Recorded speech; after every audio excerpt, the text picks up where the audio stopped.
82 of the all-new, all-different #1 comics podcast. 82, Bob. It's a big number. It's only going to get bigger from here. Oh, no. We can't, use a time machine to go back to episode 1? No, we definitely cannot. That technology has not caught up with us yet. Maybe in the future it exists. We can use the time machine to go to the future and then go back to the past to go back to episode 1. I mean, if it's anything like Futurama, we need a backwards time machine. There you go. Which even in the future hasn't been invented yet. Oh, God. It's just too complicated, Bob. I don't know what to do. As always, I'm your co-host, Bob. Hey, Bob. And with me, as always, is my co-host with the most, Dan. Say hey, Dan. Hey, that's me. I'm Dan. Hello, Bob. We are a weekly comic book podcast that takes a brand new #1 issue, give it a deep dive review, story beats, narrative, the art, whatever else we feel like at the time. And this week, we will be covering the all-new #1. Bob, it's Gotham City Sirens from DC Comics. It's a second volume of Gotham City Sirens. And get this, I don't know if you knew this when we picked the book. I didn't learn this until later.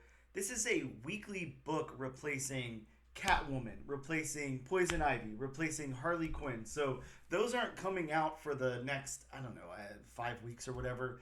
And we're just getting this every week instead. Really? Yeah, a little bit of a different... So is it going to be a 5-issue limited? Yeah, I think so. 5 or 4 or something like that. Yeah. That's crazy that it's only a volume 2. Yep. Yeah, I completely agree. And then you get something like Punisher, which is, volume 14? 414, probably. Yeah, volume 414. With no ongoing Punisher right now. What the hell's up with that? I know, that is kind of crazy. As popular as the character as the Punisher is. Mm-hmm. Maybe too controversial right now. I don't know. But yeah, very odd either way. That is true, especially with that last volume with the Punisher. Yeah. That last volume was really good. It was. I loved that last volume. Man, that was a good volume of Punisher. That's like what Punisher should be all the time. I mean, I guess not. And it was a brand new character. Right? Yeah. God, it was good. We also cover some comic book related news whenever, there is any news if James Gunn doesn't take it all. There's definitely no James Gunn news this week, but there is some comic book and related asterisk news. Hey, some news is news. Right. So, we also talk about books that are coming out this week and next week, barring distribution schedules. Yeah, and we did have some of those distribution hiccups this week at our local comic book shop. That's for sure. I think, this is the second week in a row? Yeah. Wow, just insane. Yeah, I still, look, it's August 8th now, and I still haven't gotten issue number 3 of Grommets. What the hell's going on? I really got to read Grommets. Yeah, I know. Hopefully this doesn't go on too long lately, because I don't want it to be like another, what was it? What was it? Avengers vs. X-Men, where it was like a year-long series, but it took like a year and a half. Yeah, I think that one I was a little more okay with because, it turned out to not be all that fun. But, something like Grommets, I'm really enjoying. So, yeah, I don't know. Yeah, I'm definitely enjoying that too. Oh, yeah. Hopefully we don't get any of that. Yeah, that's true. But with all that being said, we will take a short break and come back in a minute.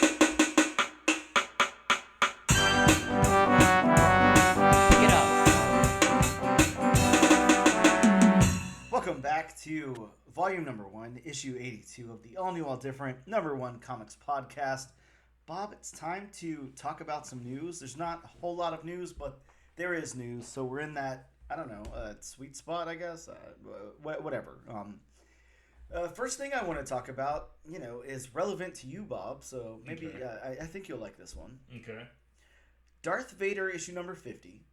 I don't know if you've seen this. Star Wars Darth Vader issue 50 is going to take Princess Leia to join her father on the dark side and see what happens whenever Leia and Darth Vader rule the universe from the dark side together. That I did not see. Yeah, that's happening. So, wow. thoughts? I mean, has anything like this ever happened before? Canon in Star Wars? I know. I mean, there was that trade paperback Dark Empire and its sequel Dark Empire 2, where Luke went to the dark side after Palpatine somehow returned. I mean, we know how he somehow returned in that one. So, I mean, there's been that. As far as Leia going to the dark side, I don't think that's ever happened. Right? And I can recall. I feel like, Leia teamed up with Vader. That's some power. I'm a little scared as to what could happen there. It is. I mean, considering, she's royalty and, her parents are royalty and, she's the leader of the fledgling rebellion. Yeah, or I guess in this case was. Yeah, that's true. So I thought that was an interesting piece of news there. So, speaking of interesting, though, the most interesting movie in the entire world, Bob, is going to return to theaters August 28th with a preview of the HBO or Max series Penguin. That's right, The Batman is coming back to theaters August 28th. Why? There's no reason for it to come back. I was already about to fall asleep anyways right now, but I am just reading that piece of news. I don't even think it was a commercial success. I don't know. I think it did. I think it did pretty good, but I don't think it was in the realm of Titanic or anything. Which a movie like that definitely deserved a re-release since it did. Bonkers at the box office its first run, and it did pretty good in its second run too. Oh yeah. Titanic, you can't touch Titanic, mainly because it's at the bottom of the ocean. But so I don't know why they would be bringing back the Batman, especially for a Penguin preview. I'm a little confused about that. Is that the only reason they're bringing it back? It's probably not the only reason, but I guess maybe renewed interest or whatever. But I don't know. Again, I don't know enough about that movie. I haven't sat through the entire thing. The Penguin thing I'm sorry, it's just not doing anything for me. It looks so uninteresting.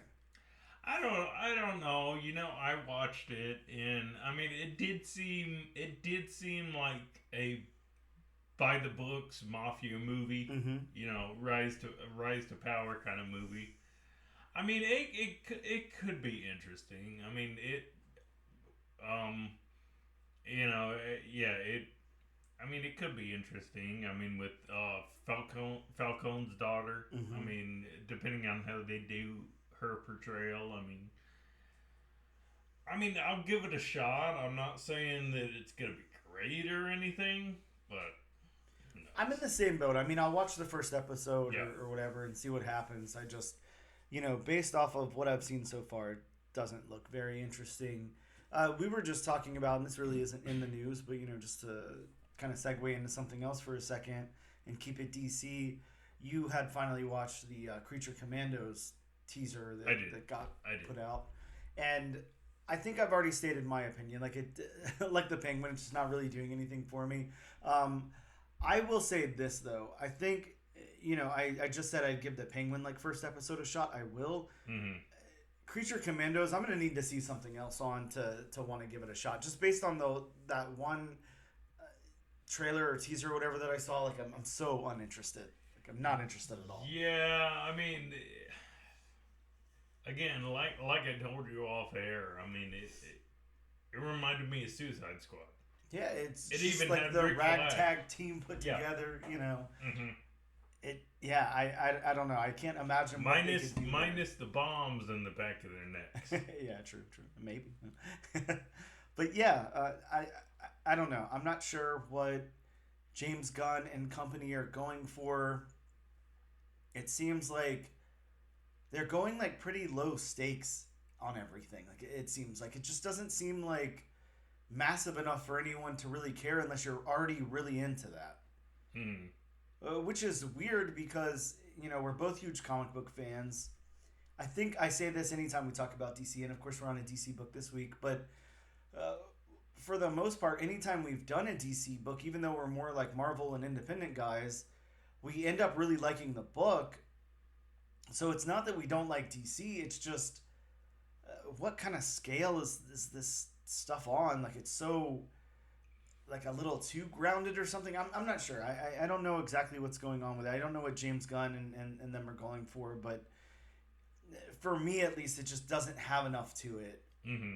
Just seems, I don't know, very boring, very mundane. Like, it's just stuff that's happening in the background. Big deal. You know, I'm not getting, not that I need everything to be Endgame or Infinity War or anything, but I'm just not getting that, like, massive, you know, anybody should care about this stuff going on. Like, who cares what the Creature Commandos are doing? Like, why does it matter? Who cares what the Penguin is doing? Like, what does it matter? How does it relate to anything else happening in that universe? Like, it just doesn't, it seems so disconnected and disjointed to me. So, I don't know. Here's something that's, I don't know if this is surprising to you or not. It's still pretty surprising to me.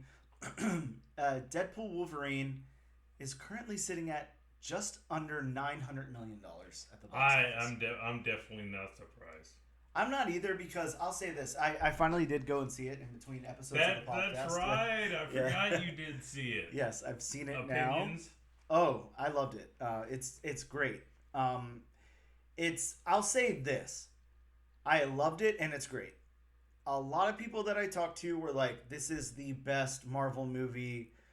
I heard some people say, like, this replaces, you know, stuff like Endgame, like, you know, for them, and I'm like, I don't see that. Like, no. Well, sorry. No, but...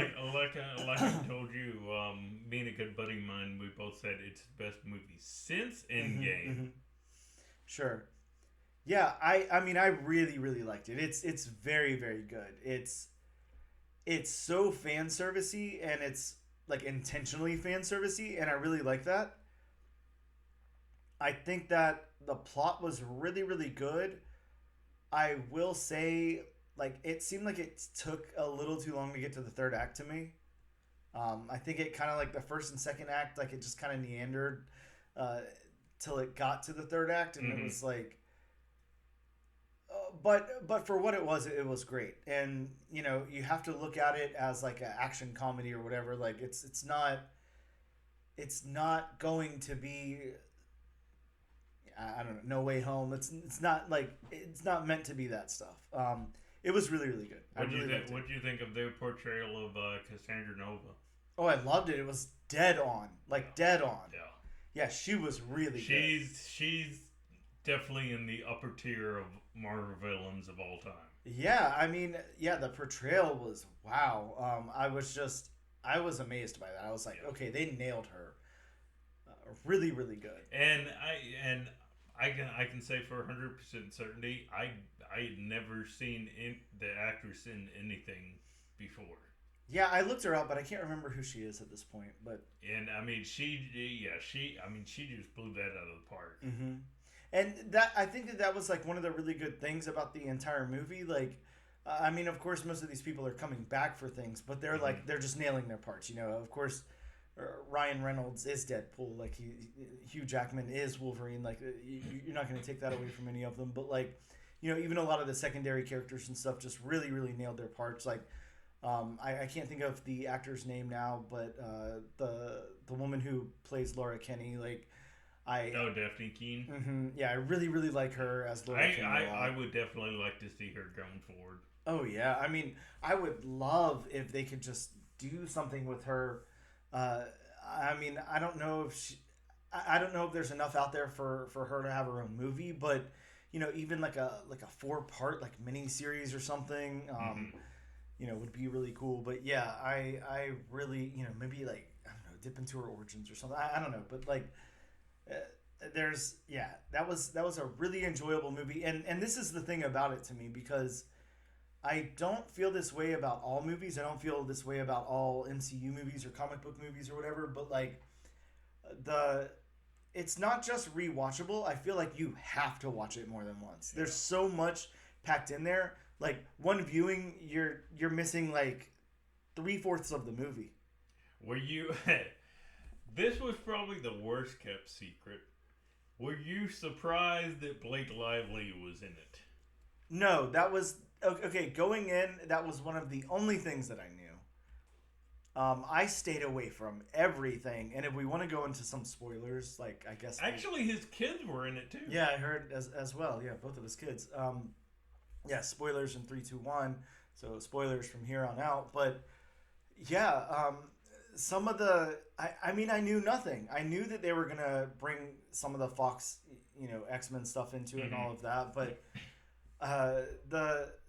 the Chris Evans. Oh, I mean, come on! Like it, I really thought it was going to be Captain America. Me, my two good buddies, my buddy's wife, who I've known for longer than I've known him. Oh wow! And my buddy's dad. We went to see it, and we didn't see it opening day. We saw it. We saw it that Sunday, so we saw it really close to opening day, where it was still fairly new to everybody. And hearing the gasp when we see Chris Evans, that was great. But hearing "Flame On," oh yeah, and just hearing the cheering from the crowd. It's like, wow, that was a great swerve. Yeah, it really was. And I guarantee Chris Evans is so happy he didn't have to go on that diet. Yeah, I'm sure. And work out as much as he had to work out. Oh, God, can you imagine? I have heard in the news that it got to a point where he didn't like that anymore. I'm sure. Yeah, that's a little too disciplined for someone to have to be. Yeah, it was. I mean, that was amazing. Everything about it was amazing. The post-credit scene. I mean, come on. Like, did you catch the Matthew McConaughey cameo? I did not. So I was reading the credits were rolling, and of course, especially with that, you have to look and see who everybody was, especially with everybody under a mask, which. It's kind of like Star Wars, how like Daniel Craig was a stormtrooper, and stuff like that happens where A-listers will be under the helmet or behind a mask, and you won't even know. Yep. So, Deadpool was voiced by Nathan Fillion. Okay. And Cowboy Deadpool was voiced by Matthew McConaughey. Okay, well, perfect then. Yeah, wow. That's pretty awesome. It would have been too on the nose if he'd gone into a Lincoln monologue. that would have been too on the nose. I would have taken it. Yeah, it's funny because they're like towards the beginning, in the first act and everything, where we're getting like the different Wolverines and all that. I mean, I think that was probably one of my favorite parts, and nothing but fan service there. But getting the comic book accurate short King Wolverine, that was wonderful. Getting the Henry Cavill like that. I mean, that was such a deep cut for them to pull. That took everybody by surprise. Yeah, that was great. I heard people afterwards, even say like, "Oh, I didn't even realize that was him," or something. And I'm like, "Wow!" And then I mean, just seeing the comic book covers, Hulk 340. Yep. The Execution story cover where Wolverine's on the cross. Yep. Oh yeah. Yeah, I mean, and then the one I loved, seeing Weapon X in the Age of Apocalypse timeline. Oh yeah, very great. Yeah, and I think that Uncanny X-Men. What is that? 251, I think. Yeah. That cover. I mean, that's a key from now on.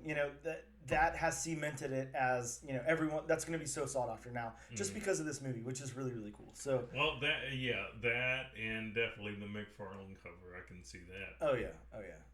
Which I've already seen that. Because of a Deadpool and Wolverine, a lot of these comics have started to shoot up. Yeah, definitely. It's just a really, really fun movie, a really good experience, and definitely, we're not going to be the first ones to say this, but really what Marvel needed right now. So that's wonderful. And, I mean, what an accomplishment. $900 million. How long has this thing been out? Like, at this point? 2 weeks? Maybe. Yeah, what the hell? Like, yeah, this is just and like first, I mean, I don't usually go to the theater twice, like to see a movie, but like I have to watch this again on the big screen. Like I'm gonna see it another time. I could definitely see this. I'm not saying it will, but I can definitely see this before its run is over with, getting to the top 10. Yeah. Top 5, no, I don't think it's gonna happen. Top 10, definitely. Yeah, and it's all because of that Honda Odyssey. So. The Honda Odyssey. Man, you might as well buy Kia. Yeah, but I mean, yeah, it's wow. Do you think that's gonna boost sales? Yeah, I think it is actually. I don't know, man. Crazy though, crazy. I mean, it probably worked for Audi. Yeah, exactly. Yeah, very, very good movie. I don't. Obviously, you guys don't need me to tell you to see it. It's at $900 million. But I'm sure everybody listening right now has seen it. Yeah, they're like, what? Preaching to the choir. But yeah, definitely worth a watch. Bob, the video game High on Life is getting an animated series. I know nothing about High on Life, but I do know that Titan Comics just dropped a first issue of it in June. So I don't know if you're speculating on if you're speculating on video game, comic books turned to I don't know. television shows. There's way too much. There's way too many spec books nowadays. Oh yeah, I mean it's crazy. But to dismiss it or write it off, like just go to eBay whenever these things get announced. I mean, it's no joke. That is true. No joke whatsoever. But what book did we just recently look up that did that? Oh man, this is gonna bother me now. I think you looked it up the other day when we were talking about it at work. I don't know. I'd have to. Yeah, I mean, I'm not even awake enough to think that. But yeah, it is. It's no joke. I don't know. You would think that we definitely didn't have any like bubble burst like it did in the 90s, like even nothing even close. But we did have like the COVID boom, and that has settled down quite a bit. But that hasn't stopped speculation at all. Like it's still out there. There's still so many comic book speculators. That is true. So I think that this isn't like newsworthy or anything, but this is just the experience of two seasoned comic book collectors, who were here before any of that, of course. But it's never worth it, in my opinion, to buy just because something's been announced or something may be announced or whatever. Like if you don't already have that, then just Well, yeah, adding to your point, half the time it doesn't work out. Yeah, they're not long-term holds at all. Like, you'd really have to, if you have to get on that stuff really, really early. And now with things like Key Collector being out there and everything, like, you have to think of how many other people are in on stuff that early. Mm-hmm. I mean, if you still have, like, a watering hole nearby that, has a good selection of dollar bin books or whatever, and something might be in there before everybody else hits it, then sure. And I mean, that kind of thing is fun too, so I'm not trying to discount anybody just having fun searching for books that may or may not heat up. There's nothing wrong with that. I'm just saying, always be careful that you don't go out and buy, I don't know, the first appearance of random Daredevil villain just because Season 2 of Echo might introduce that character, and then it's selling online for $50, and you're going to pay that much for it. It's not worth it. Not only that, but how many times have we seen that a property or something gets optioned or announced, and there's no follow through? Oh yeah. I don't know. At this point, it feels like 9 times out of 10. I doubt the ratio is that high, but yeah. Yeah, I mean, for example, taking to a spec book, I mean, the comic version of John Wick number 1, that's starting to heat up because they just announced a sequel series to the John Wick movies. Bob, I told you not to look at my show notes over here, okay? Oh, was that part of your notes? That's okay. Oh. But yeah, you're right. A lot of this stuff, I don't know. It doesn't hold much weight, Mm-hmm. and we had that huge, you have to think of like how serendipitous it was that the MCU blew up, COVID happened, like all of these things played into it, and it's just not the same anymore. People aren't paying those high prices, excuse me, to flip things the way that they were a few years ago now. Wow, sorry. Because then it was very different. It was, you could pick up something for cover price or in a dollar bin and then sell it on eBay for $20. And then the next week it was heating up to $150. And then, we saw that with, I'm trying to think of the book now, but there was a Black Panther book that introduced someone that was like along the same lines, and it climbed and climbed and climbed week after week. And you're just not seeing that kind of thing much anymore. I don't even know like what something like the first appearance of Spider-Boy, is doing right now. I don't assume it's that high, as high as it was, but I don't know. Just food for thought, I guess. As Bob said, John Wick TV series happening. I don't know. Keanu Reeves is an executive producer on it. Oh, I'm looking forward to it because I'm a big John Wick fan. So who plays John Wick? Have they announced that?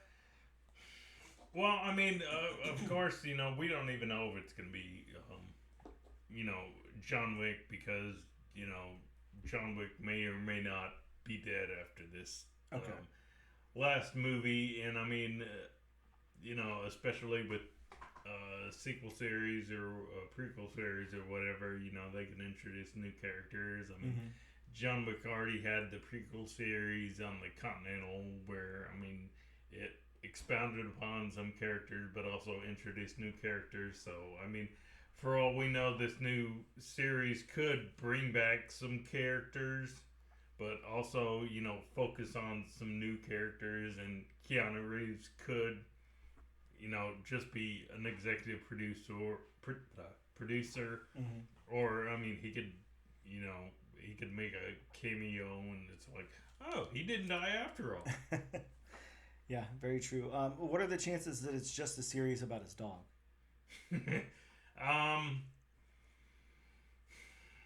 I mean, as far as I know, his dog is still, or at least the dog he got to replace the dog, his original dog is still alive. So, I mean, it could be like, John Wick, Pet Avengers. Now, do you remember? I can't remember the publisher. It was a smaller press book, but there was that book, Good Boy, that came out like 3 or 4 years ago, and it was just John Wick, but like with a dog in the title role. Like the Good Boy was the John Wick dog. I don't know. Anyways, it was interesting. Really interesting. Sure. Bob, did you watch The Last of Us Season 2 trailer? I did not. I haven't even watched Season 1, to be honest. Oh, you haven't seen Season 1? Nope. Bob, what's the holdup? It's so good. Just it wasn't on my radar. I mean, I may go back and watch it. I'd have to re-up my subscription to HBO Max. Oh, okay. Or Max. I'm sorry, they dropped the HBO. Wow, Bob. Yeah, such a good series. Anyways, not much for me to talk about there. I'm not here to do like a proper breakdown of that or anything, but just know that dropped. It looks interesting. There's not much information portrayed to people like me who aren't like hugely invested in The Last of Us. It's not like I played the games or anything, but there's a lot of Easter eggs and a lot of callbacks to the games, of course, shot for shot and stuff like that. There's a lot of big elements from the game being brought up in this one, and I know that there's something to do with Ellie, I don't know, like putting chemicals on her skin and then getting a tattoo to cover them up or something. Again, I sound very ignorant for somebody, who doesn't read who didn't play the games. Mm-hmm. So all you people that have, I'm sure are yelling. I'm sure raising and waving their fists at you. You idiot. Which, yes, completely understood. And, kind of like the last place I want to go is, and if you still have that information available, Bob, you just told me about some Doom covers that are up and coming. Mm-hmm. So if you want to, if you feel like touching on those for a second, sharing that with the audience, that'd be cool. So this morning, of course, before I came over with the podcast, I just happened to check one of my websites. Shout out to comicbookmovie.com. Comic book movie for all your comic book movie needs. Well, comic book and just other related news. Sure. But Marvel has announced in October, I believe it is, coming right up, that throughout October, there are 21 new covers of Doctor Doom variants coming our way. Very cool.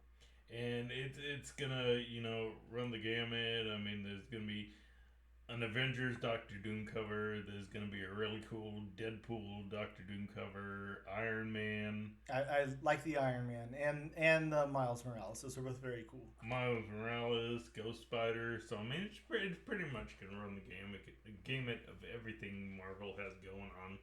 And I might be a little biased, but that Spider-Gwen Ghost Spider one is probably my favorite. You guys should definitely check that out.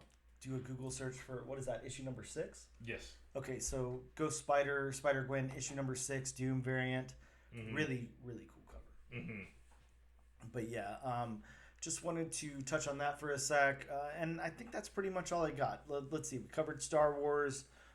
We talked about the most boring movie in the world, and then the one that's almost hitting $1 billion. Yeah, I think we talked news. We're going to take a quick break, and we'll be right back in just a moment.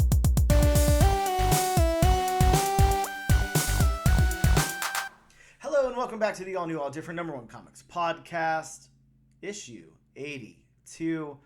Bob, we're 82 issues old. It's time to talk about some new books that dropped in comic book shops this week, given that you didn't have any hiccups in your delivery, much like Bob and I did. So from DC Comics, we got Absolute Power, issue number 2, part 2 of the super exciting event. I'm just joking, it's so boring. Amanda Waller event. Have you even read? No, God, I can't. I'm just so uninterested. From Dark Horse Comics, we got Arkham Horror, Terror at the End of Time. This is the first comic book series in the Arkham Horror universe, a Lovecraftian publication that also has a board game, card game, and multiple novellas. Know you're excited about that, Bob. In Avengers 17 from Marvel Comics, Storm joins the Avengers. Thank God for that.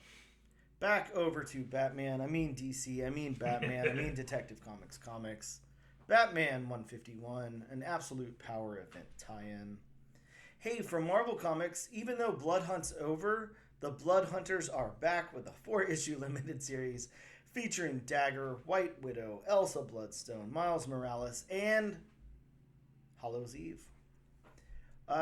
From Oni Press, we got another, what's the word? We got another book from the EC imprint. This one, Cruel Universe, an anthology of sci-fi stories.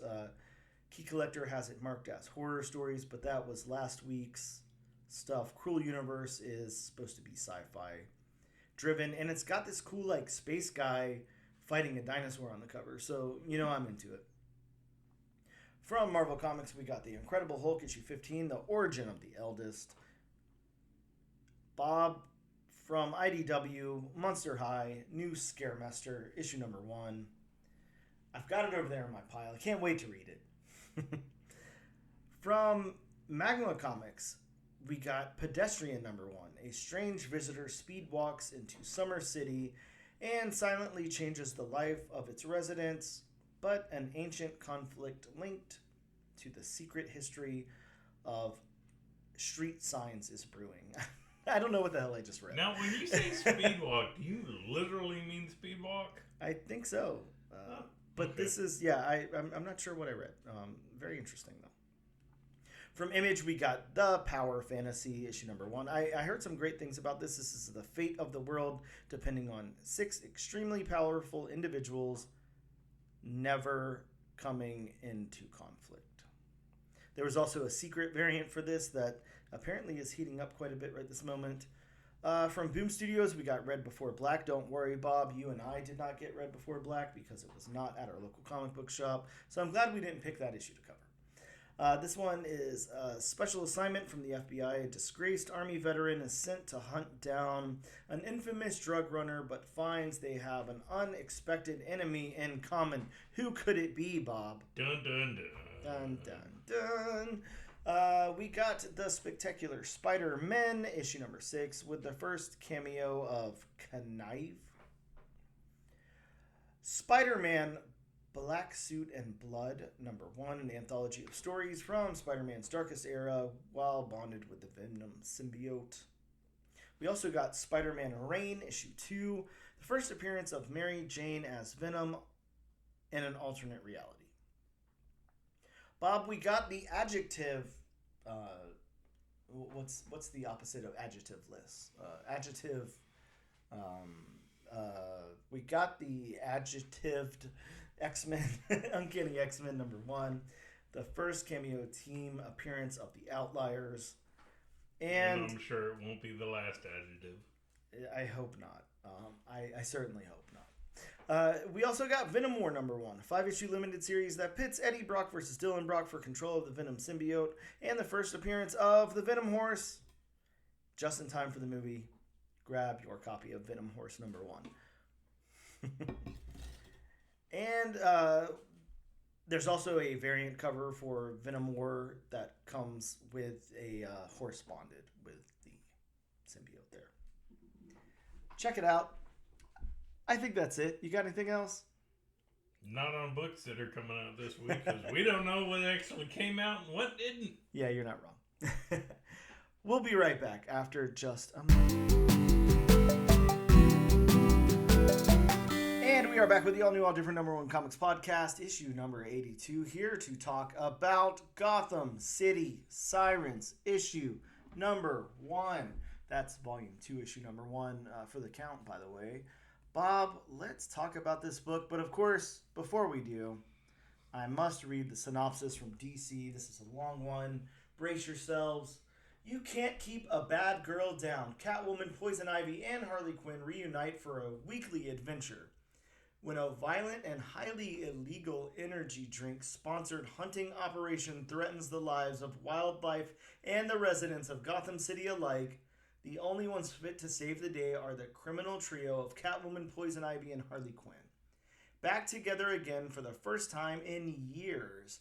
Sometimes the only way to fight bad is with even worse.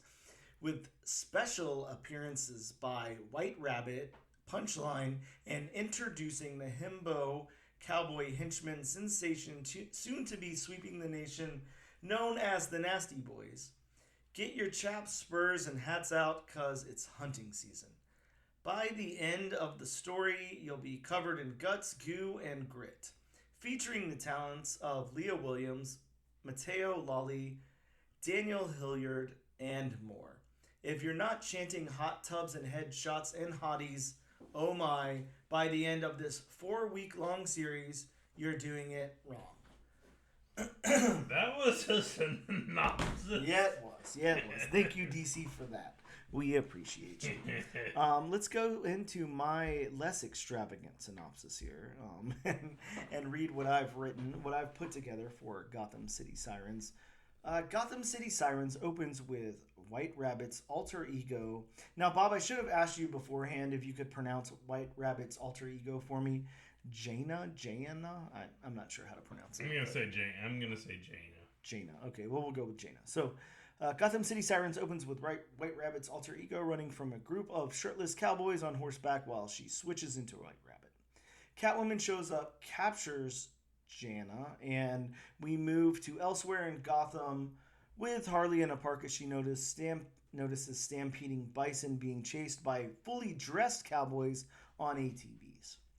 Harley learns that the bison are some kind of robots, and so are the ATV riding cowboys as they disconnect from Wi-Fi or something happens to them. We get a news report about riots breaking out over an outlawed energy drink called Exo Punch. Next, we see Poison Ivy testing out Exo Punch compounds. Harley shows up to show Ivy the bison. Catwoman shows up with Jenna to explain. And the shirtless cowboys capture White Rabbit. They head to Westmore School for Fallen and Friendless Girls as they walk in on Punchline in a kiddie pool, live streaming in a bikini, as her chat tells her that they want her to do a headshot, which is executed through her video game controller to an actual shooter with a gun. Bob, what the hell happened in this series? Yeah, it was. Yeah, this first issue was kind of nuts. Kind of. I'll give it that. I haven't done my usual thing where we talk about the creators. We can do that really quick. Of course, Leah Williams. Let me get back to Leah Williams. Okay, so Leah Williams is the writer on this. Leah has done Power Girl most recently. She's also worked on X Factor, The Amazing Mary Jane, X-Men, The Trial of Magneto, Exterminators, Gwenpool Strikes Back, Age of X-Men, Extremist, Chastity, Reign of X, War of the Realms, Giant Man, Action Comics for a Small Run, Dawn of X, Night Terrors, Marvel Comics, Night Terrors, Harley Quinn, Absolute Power, Task Force 7, Night Terrors, Action Comics, Domino, Totally Awesome Hulk. Anyways, there's been more. Leah Williams has done stuff. Don't worry about her. Matteo Lolli is the artist credited here, and he has worked on Marvel Adventure Spider-Man, Deadpool, Marauders, Hercules, Asgardians of the Galaxy, Harley Quinn, Despicable Deadpool. Deadpool, I like that. That's a new variant.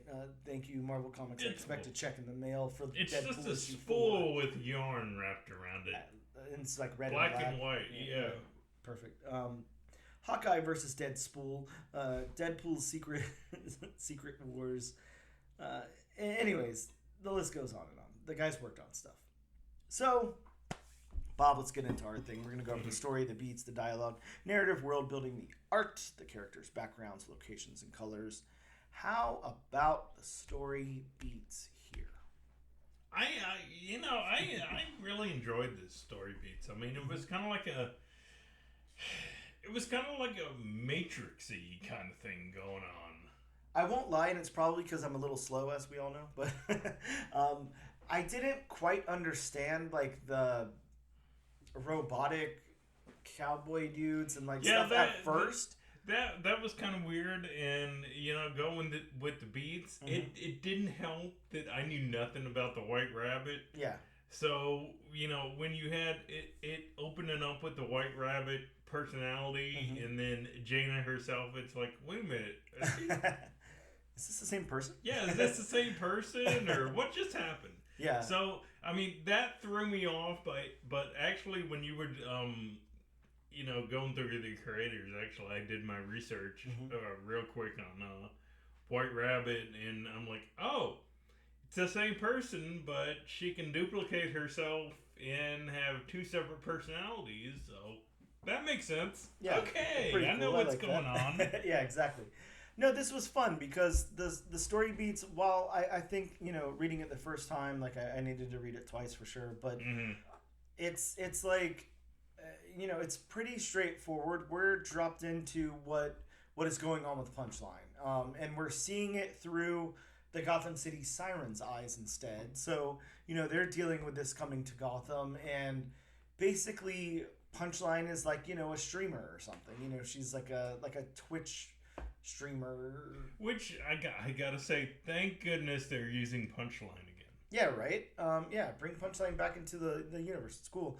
And yeah, she's kind of got her fans in the chat kind of telling her what to do or whatever. Yeah. And she's using these avatars out there. So yeah, it all works. That's what's going on. That's what the Sirens got to figure out and everything. And yeah, I like the beats here. It's it seemed disjointed the first time I read it, and then it seemed very straightforward the second time I read it, and I liked it. But I usually like what Leah Williams does. It does. I know this is the vibe they're going for, but it does seem kind of like a video game arc. Yeah, for sure. Yeah, definitely. But yeah, I don't know. I mean, I really don't have anything bad to say about it other than, I thought it was fun. Yeah, I mean, we're not the hugely steeped in like DC lore, so to understand like some of the characters like White Rabbit or something, like you said, you had to do a little bit of research. Yeah. I mean, we're familiar enough with Catwoman, Harley Quinn, and Poison Ivy to know what's going on. Yeah, but I mean, just the fact that we've never been the biggest Batman readers. And I will say that I am very, very happy because I would have been pissed if I would have opened this up and then like page 3 or 4, like Batman shows up. I know, yeah. So I'm really happy he didn't. Yeah, I'm really happy he didn't. I am too. I am waiting. When they do get to the end, I'm waiting for the obligatory Batman cameo. Batman or Superman or Wonder Woman. Or the whole Trinity, just shows up and they're like, "Hey, thanks for saving the day." I mean, let's not choose from the hundreds of other DC heroes and heroes that we have in our stable. Yeah, but I'm with you. I think the beats really actually work here, and I'm surprised because I didn't think they were going to. I didn't know what to expect, but this book was fun. Yeah, I'm with you. How about the dialogue? How did you feel about the voices of these characters, their dialogue, what they were saying, all that stuff? I definitely thought the dialogue fit. I was expecting more, just humor out of Harley Quinn. I mean, it was kind of nice, just going away from just the, humor-driven Harley Quinn, just a little bit more serious tone, and then. I mean, of course, the dialogue between, Harley and Ivy, I mean, of course, that definitely fit. Yeah, I'm with you. I think that, all the dialogue here worked very well. There's not, like, a whole bunch of, like, exposition. No, not at all. And the amount of dialogue was, like, very comfortable for the book. I felt like we could really, like, concentrate on the art and understand what was going on in the story ourselves without... I mean, look, an entire page with nothing. With 4 words. Yeah, as we all know, I'm into that. Yeah. Yeah, so you must have loved this book being how easy it was to read. Yeah, very simple read.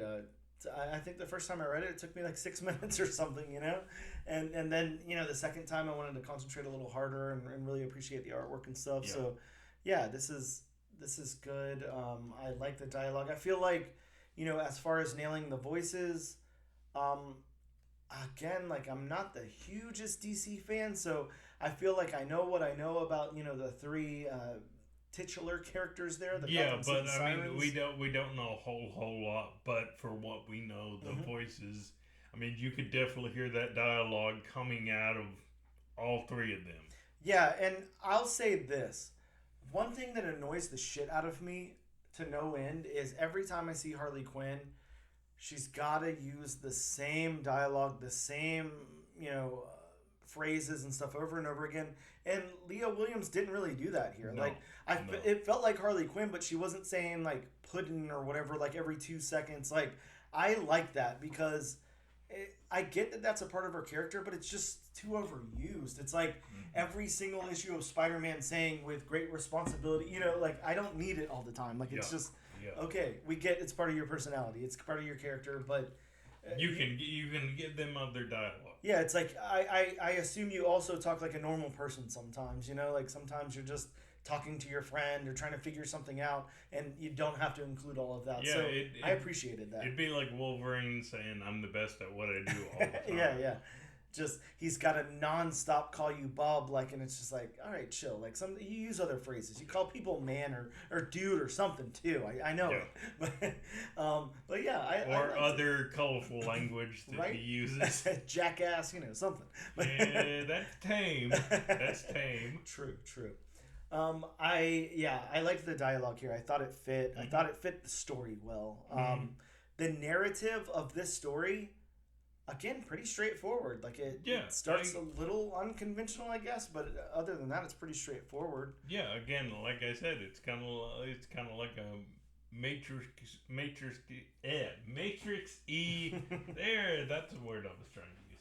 Video game kind of vibe where I mean they use avatars and whatnot to do their dirty work. Yeah, I liked the narrative of this. Mm-hmm. It's the overarching narrative here. The kind of you know, another thing that I like about this book is it's not. I can't think of what you call it, but like we're not you know, like first person, like really with any character or anything. It's not like we gotta tell the story through Harley Quinn's eyes or Catwoman or something like that. It's just kind of shifting perspective and everything, and we're kind of seeing what's happening through everybody's lens here and through our own at the same time. So I thought that was cool. Yeah, I mean, it's a little hard to find something to complain about here, Mm-hmm. and I'm definitely not going to find it in the art. So, how about the world building, Bob? What did you feel about the world building here? And another stab at the DC universe, a universe that we have, you know, read a bit about, you know, and we're familiar with, but it's not like you know, as familiar as we are with like the 616 or something. So No, but I mean, through all the media over the years, I mean, we're pretty, you know, well versed in Gotham City. yep, I feel the same. Yeah. So I mean, yeah, to me, I mean, the world building. I mean, we know this world. Mhm. We know it's grimy. We know it's gritty. We know it's dark. Yep.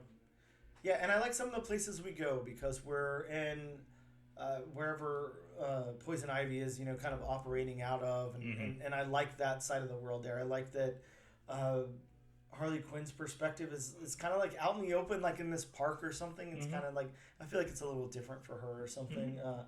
Yeah, I think everything worked here. I think whenever we go to now, whatever it was called, the School of Unfriendly Girls or something that Punchline's at, like that's a cool like element to bring up, and she's there in her tub and everything. Like, yeah, just I like the world building here. So we can shift over to the art. I think I could be saying his name completely wrong, as we all know, but Matteo Lolli, I think is how I'm supposed to pronounce it. How did you feel about his character art? I mean, the character art it took me a minute to get used to, you Really? know, yeah, especially, you know, and I'll go back to Harley Quinn Mm-hmm. because, you know, I was looking at it and I was like, this is much different than any other version of Harley Quinn that I've seen. But, I mean, it's not over the top Harley Quinn. It's more grounded Harley Quinn. See, I really love this art a lot. Like, I think that it's outstanding. And I think one of the things that I like about it, I probably point this out a lot between Marvel and DC, but they have their house styles. And then, you know, you have your, like, other books that kind of break the mold sometimes or whatever. And this is different. This isn't the house style. It's like, it's a little grittier, a little sketchier. Like, the portrayals of the characters and stuff are a little bit different. But I really enjoy it. I thought that this is like top-notch art. I really like it a lot. I love the way the characters look. I'm loving the way Poison Ivy looks here. Catwoman, I will say this. It almost seemed like Catwoman like didn't fit in. Like and maybe it's just because the way he does like an all like, you know, latex black suit or something. But it was almost like she was drawn by someone else. But I really liked it. Now Jana or whatever her name's supposed to be, the regular ego of White Rabbit here. Man, I thought that was some of the most outstanding art in the book. Like, I really like her portrayal. She looks really good. You know, and I will say this goes back to what I was confused about, the fact that I didn't know that they were supposed to be the same character. Yeah. So that just proves right there that the art was that good that I didn't know they were the same character. Yeah, this is good, man. Like I really like the character art. I'm really into it. And you know, going back to Catwoman, I'd be remiss if I didn't point out Catwoman's odd outfit style. Yeah. You know, considering it's not full latex, you do have those cutouts at, you know, odd points. Yeah, sure. And it's kind of like, what's the point of this? Yeah, it's almost like it's not a boob window for sure. Like a side boob Yeah, window. It's above that. Yeah, like it's not below the armpit. Like I was it's gonna say it's not Power Girl boob window. No, not at all. But it's yeah, like Dan said, it's basically at the armpit, which is kind of like, what purpose does that serve? Cooling, Bob. I assume it's cooling. I don't know. Well, I mean, it's tight black latex, so it's kind of like, how much cooling are you actually gonna have? None whatsoever. Yeah, but I think I mean the characters look great here for me. How about we jump on over to an important part again? I always like to point this out. If you can pass Bob's background test, then you're really accomplishing something. That is the sign of a true great artist. So we have to dip back into that and see if Matteo can pass Bob's background test here. Yeah, and I mean, the art in the background definitely fit this tone of the book. I think the style of book is one of those where you don't need like perfectly drawn backgrounds and everything. But I mean, this definitely has just the right amount of detail, because I have said in the past that sometimes I'd like to see the backgrounds.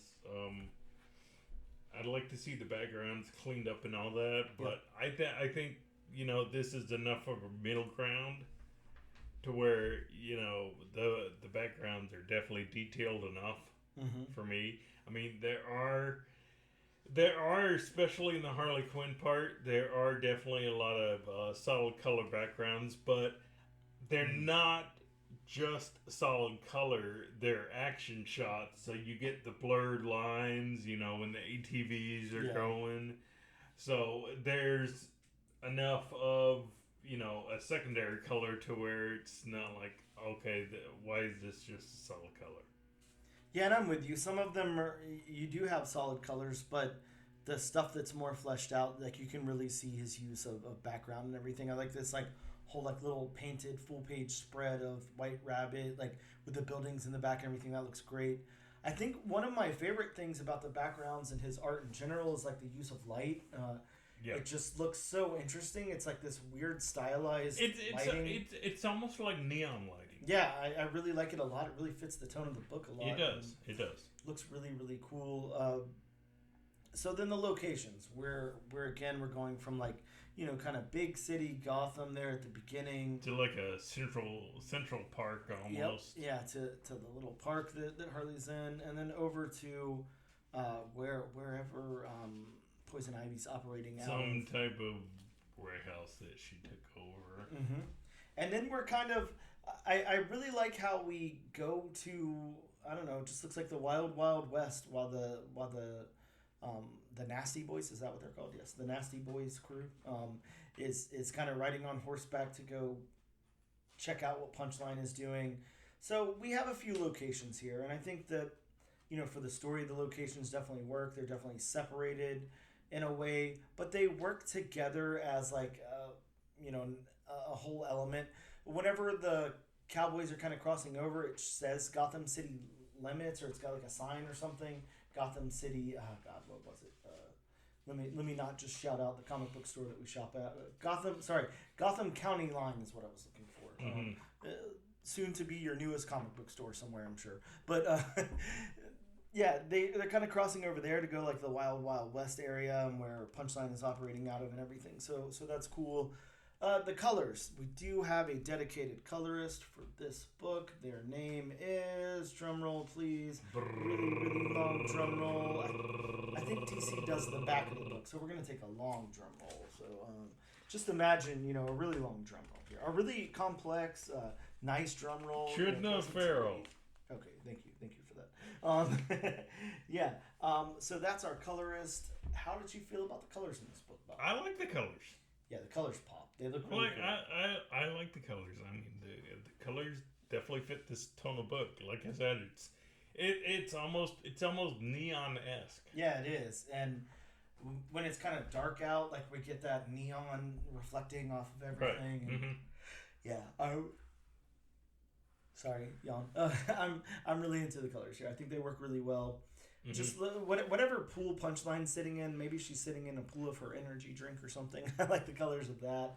It's like this sparkly Kool-Aid or something. Yeah, but there's a lot of cool stuff with the art here.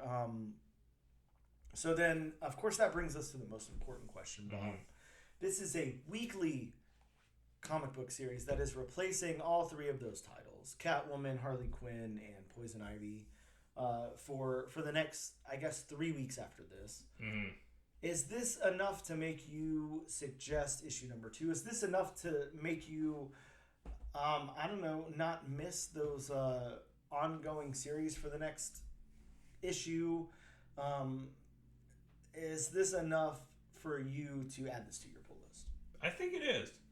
You know, I would definitely recommend this to our listeners. I mean, if you're a hardcore DC fan, mm-hmm. you know, if you're not a hardcore DC fan, because I mean, this is something different, and with them pausing the titles and then doing this every week, mm-hmm. I mean, it's a way where it's almost like one of those 0.1 issues. Yep. You know that Marvel did. Mm-hmm. I mean, it's still, you could say it's still part of the run, but you know, these are the issues this is the 0.1 where it shows what happens when these characters meet up mm-hmm. Mm-hmm. for, you know, a couple of issues and what they do, and then, you know, it goes back to the next issue after a few weeks. So I would definitely recommend this to other people. I would recommend it to myself because, again, this was just fun. Yeah, and I mean, anytime something can just be fun and enjoyable read and the stakes aren't so high is like usually a win for me too. I mean, trust me, I love high stakes stuff as well. Sometimes I do need the entire 616 to be in peril and I need to see how that's going to get resolved and everything. But it is nice to see that conflict and things happen on the sidelines and it doesn't require everybody to come together and deal with it. Or plus, this takes place in Gotham City, and there's no Batman yet. I will say that. Now, I am going to be disappointed if, like, you know, I open up issue 3 and Batman shows up. I'm not going to lie, but you know, for right now, we're just dealing with these characters, and I really like that. I like that. I hope that, you know, we can explore White Rabbit some more coming up, and all of that, and yeah, I'm with you. I would suggest this. I would definitely suggest you guys read it, add it to your pools, and follow it out. It's a 4-issue mini. Not going to break the bank. You know, they're like $4 a piece, so that's not a huge investment. And it's a fun story. And if it continues on the way issue number 1 set up, then I think it'll be a lot of fun. The art's wonderful. Mm-hmm. Really, really good artist, really stylized. And yeah, I just like it. I like seeing this other side of these DC heroines that I don't normally get to see. Yeah, this is definitely a win for me. I suggest you guys check it out and add it to your pool, and I will do the same. With that being said, we're going to take one more quick break. We'll come back with some comics that are coming out next week and wrap this thing up. And we are back with issue number 82 of the all new, all different, #1 sleepy podcast. Time for a nap, Bob. These are some of the new comic books that are dropping in your local comic book shop next week. Maybe. Possibly. If Diamond, if Lunar, if Penguin, if any of those distribution companies have anything to do with it, you won't have any comics next week. Right. But hopefully you do. There's a comic book for you, Bob. How about we have some hero who fights against the evil distributors and gets comic books into shops. Man, I just, you know, it's all gold. I'm just spinning gold webs over here all the time. That's all I can say. DC, Marvel, Image, whoever, hit me up. I got you. Well, these are some of the books that are supposed to be coming out in local comic book shops next week. But of course, as I said, we need to have disclaimer time. Welcome to disclaimer time. Wake up, don't fall asleep, because now it's disclaimer time with Bob.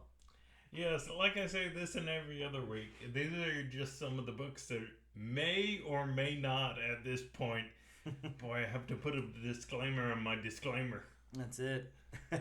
Disclaim away, Bob. But yeah, these are some of the books that may or may not be coming out next week. Of course, if you want to be sure these books are coming out after I read what should be coming out next week, boy, that's a lot of coming out, then you can always call your local comic shop. They can tell you if these books got delayed or if they actually will be in shop next week.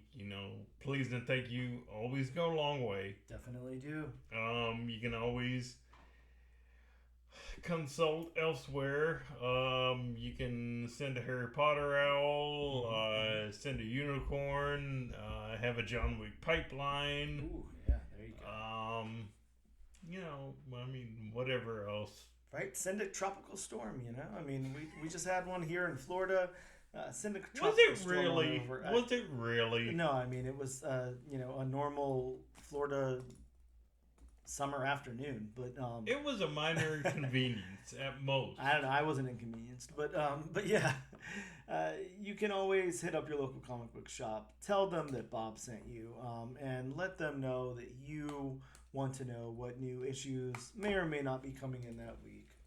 Yeah, again, please and thank you. They may tell you the titles that are coming out, the artists, the writers, how many issues, how many pages. Sure.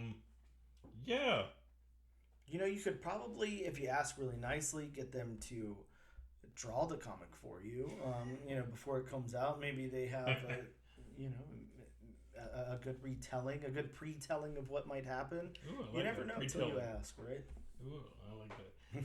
So, starting off the list of what may or may not come out next week, we have from Dark Horse Comics, Guilt Frame #1. That's Guilt Frame with no U. No U. Guilt Frame. Yeah, this one is by Matt Kent, I believe. I'm trying to look for the creators here. Yes, Matt Kent. Matt Kent is the artist, the cover artist, the writer, along with Margie Kent, who I assume is somehow related to Matt there. Wife, child, anything. Not wife, child, but, wife or child or something. They did that back in the olden days, maybe. Yeah, let's not do that now, please. Let's not step back in time. A classic whodunit murder mystery that spans the globe from Paris to Hawaii to all over the place. And yeah, the synopsis is way too long for me to read, but that's what's happening. Going to Detective Comics. Everyone's favorite comics. For a moment, we have a comic that I don't think many people were asking for. I don't know, Bob. I was asking for it. From the DC Vault, Death in the Family, Robin Lives #2. Robin does live. We get a possible first appearance, one of Bob's favorite first appearances, of Mother Grimm and her army of lost children as referenced in the solicitation of issue 3. Okay, it's a possible first appearance in issue 2, but it was solicited in issue 3. Yeah. Man! They're just hoping that, that will show up in issue 2. And speaking of spec, that's your $1 million book there. Everyone's going to care about the first appearance of Mother Grimm. Going back to the House of Ideas Marvel Comics, we have a comic I know Dan's looking forward to. X-Men #2. Yeah, this one has another possible first appearance because they are referenced in the solicitation of issue 3. The first appearance of Agent... I don't know. Lundqvist. There you go. Thank you, Bob. Thank you for that. Going back to Detective Comics, we have DC vs. Vampires World War V #1. Yeah, and we did get the preview of this in the back of Gotham City Sirens that we read this week. I didn't read it, but I saw that it was in there. This is a 6-issue Elseworld series that pits Damian against Vampire Queen Barbara Gordon with Green Arrow stuck between both sides. What a conundrum. Poor Green Arrow. What side will he choose? Sticking with DC, we have Green Lantern #14. Green Lantern, Absolute Power event tie-in, possible introduction of the Shadow Lanterns, and a backup story. Is he flying the bat plane? Is that what's going on there? That kind of looks like it on that cover. Yeah, and it looks like maybe he spray painted Green Machine and then a lantern logo on it. Yeah, I think so. Staying with DC, we have Absolute Power Task Force 7, number 4. Oh, God, Bob, I know you couldn't wait for Task Force 7 to venture into issue number 4 to see what's going on with the characters that are probably in this story who are on the cover. Thank God. It's the Fury versus the Failsafe. Going to Marvel Comics, we have Iron Fist 50th Anniversary Special number 1. Just the comic everyone was asking for. The 50th anniversary of Iron Fist, an anthology of stories featuring Danny Rand, Lin Lai, Heroes for Hire, and the Daughters of the Dragon. Bob, I hope you have some extra money next week. Happy anniversary, Iron Fist. Wow, 50 years. Yeah, that's a long time. We have Wolverine Annual number 1. Part 5 of the Infinity Watch. Wolverine's fighting someone and someone's in the background. We have X Factor number 1. That's right, from the ashes. The X stuff is back. X Factor number 1. The series will introduce, I don't know how the hell you're supposed to pronounce XYBER. Yeah, I don't know whether it's Zyber or Cyber or even X-Cyber. Yeah, who knows? A hero with electronic-based powers. What? X Factor will face teams called X-Term and the Mutant Underground. This also has the first appearance of Granny Smite, a mutant whose intention on every mission is to die. So she's basically a kamikaze pilot every issue. Yeah, that's scary, Bob. I actually can't wait to read that one to see Yeah, what happens with her. that really is. You know, I'm not. Well, it would be kind of cool if every issue just ended with X Factor about to get beat, and then Granny Smite just running into the fray and just blows like, everything up. Yeah, come on. I mean, that would be a cool running gag. I like it. It would be a cool running gag. We have Spider Society number 1. The first appearance of new Spider Personas. Spider Sonas. I like it. And then we have Spider-Boy number 10. Spider-Boy. Spider-Boy meets the Spider-Warriors. Staying with Marvel and the House of Ideas, we have Ultimates number 3. The ultimate introduction of Ultimate She-Hulk. That's too many Ultimates. Nah, it's not enough Ultimates is the problem. We need an extreme. We have, from Marvel, we have Venom War Spider-Man number 1. A 4-issue event tie-in. Yeah. Staying with Marvel, we have Ultraman X Avengers number 1. Yes, the introduction of Ultraman. The first Avengers and Ultraman meeting and crossover. Wow, Bob. Very manga, and the cover is reminiscent. I just can't put my finger on it. We have one I know Dan's probably going to be picking up. I can't wait, Bob. We have from Marvel Werewolf by Night Red Band number 1. Yeah, so you guys know how Blood Hunt had those red band versions. They were polybagged. They were like off the rails. They had some crazy shit inside. Well, that's what's going to be happening here with Werewolf by Night. Bob, I can't wait for this one, and I honestly don't even know who the creative team is. So, yeah, this could be very cool. It looks like it's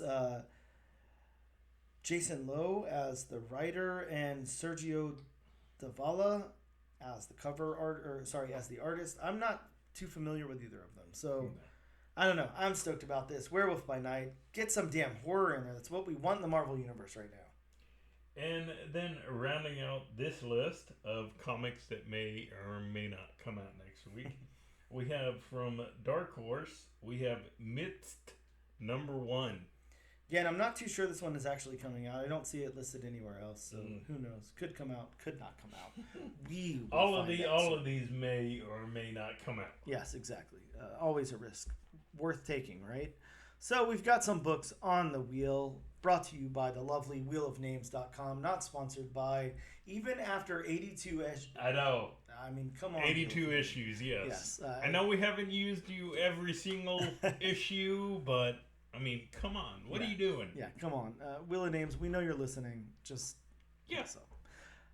Bob, it's time to spin the wheel and see where it lands. See where our fate lands for us to... I don't know. I can't think of any clever way to say that. We will be covering Spider Society next week. All right. So we'll get to find out. I expect lots of jokes and lots of puns. Oh, yeah, I'm sure. Wow. Spider Society next week. Tune in for that one. As always, thank you guys so much for checking out this episode. Thank you for supporting us here on the All New, All Different #1 Comics Podcast. We don't do this often, but leave a comment somewhere. Leave a like, leave a review. Do whatever you can do to get the word out about our humble podcast here. Because, I don't know. It helps us know that you're listening. If you have any suggestions for future episodes or anything you'd like us to cover, please comment that as well. That's worked out well in the past. Yeah, it worked out very well. Yeah, we were introduced to Kyle Starks because of that, which was amazing. Thank you guys so much for checking us out. Make sure you check us out on YouTube under the Comic Book Channel, on X, on... where else are we, Bob? Instagram and TikTok. You can check the show notes for all of our usernames on those relative sites, and we'll see you guys next time.